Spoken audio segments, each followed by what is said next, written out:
I was having a conversation with someone around Stonewall and what that anniversary means. On one level, obviously it's a very powerful and heavily promoted statement.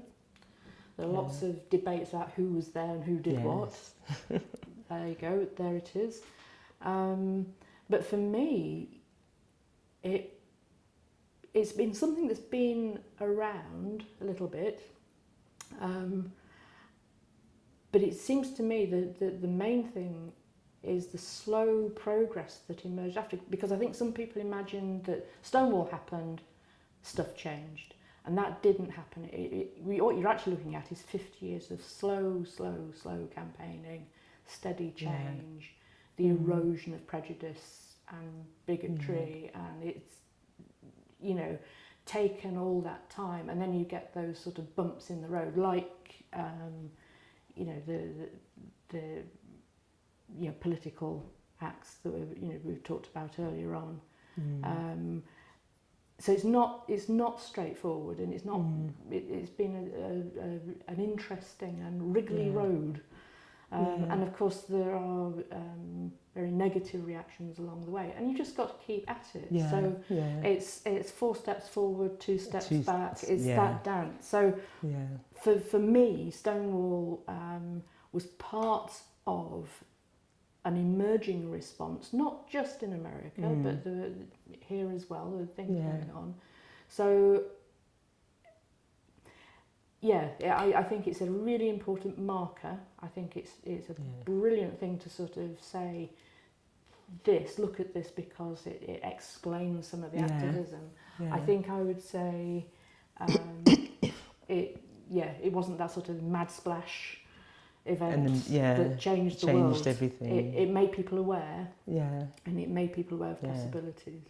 So I do think, when I think about the Stonewall riots or uprisings that happened 50 years ago, I think that we have to remember that it was black trans activists who kicked it off, and then faced a tremendous amount of police brutality, and it was the end of, you know, they'd had enough of facing this police brutality.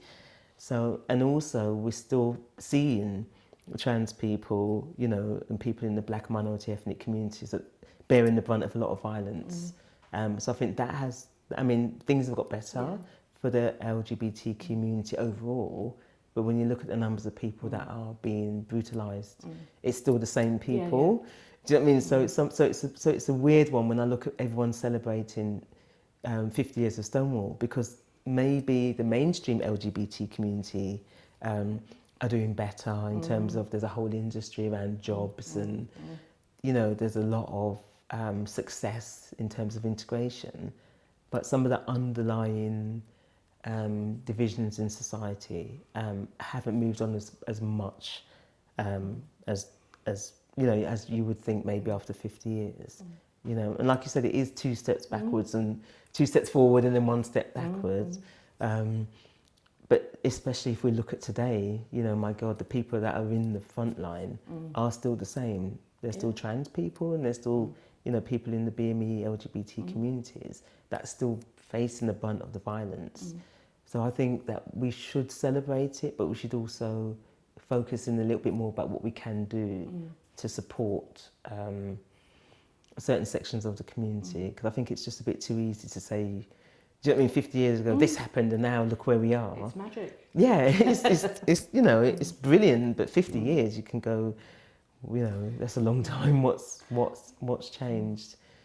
You know. No, I agree. I think again, the stories that you hear from people, people's experience and people's lived experience, where you know, I've been to visit youth groups where you know, I was vetted properly before I went there. It is not something that is named. It is a very sensitive space, and there are young people there who you imagine, you know, would feel more comfortable in the world as it is, but really don't, and they are vulnerable, and they're not getting support from families. There's a ton of work to do, and I agree wholeheartedly that it's very easy to enter the bubble, feel comfortable, especially if you're having experiences or events around those sort of like Pride is this massive event. Massive party. Or now. you've got yeah. quite smart events in big institutions. That's okay. Yeah. But actually, what happens when you go back to your house or the estate you live on, or do you ever get out of that estate to go and do anything? Some of those issues are still the same, and not just for LGBTQ people, but it's still really there. important. Yeah. So that, I think, is one of the really important things around collecting and sharing. And I'm going to go back to that. You've still got to keep on keeping on and not assume it's okay. Yeah. And also to make part of the outreach that happens, again, from a big institution like that, it's going to the community hall on an estate. It's being brave. It's actually entering the space. Going into those spaces. And it might be 3 people who pop up, but they pop up. That's the point. Yeah.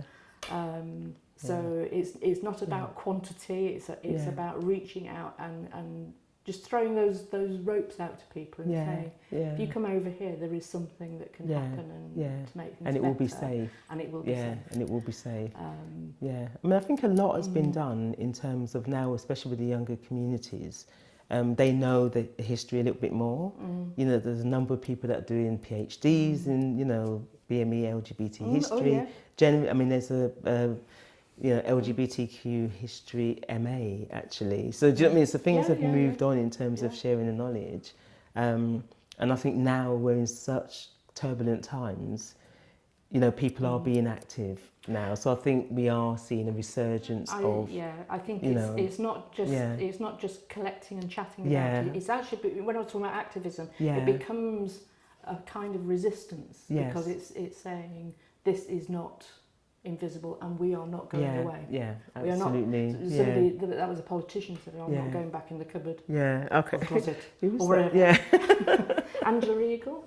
Oh said, yes. we are not going to be invisible and we are not going back in the closet. Yeah. That's it. Yeah.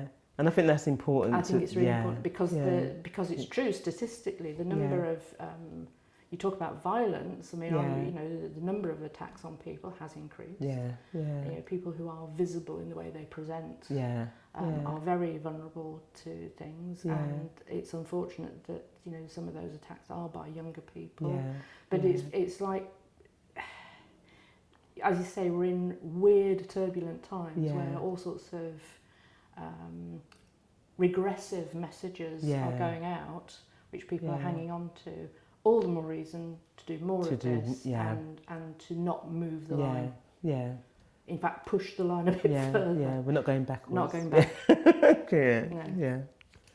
For sure.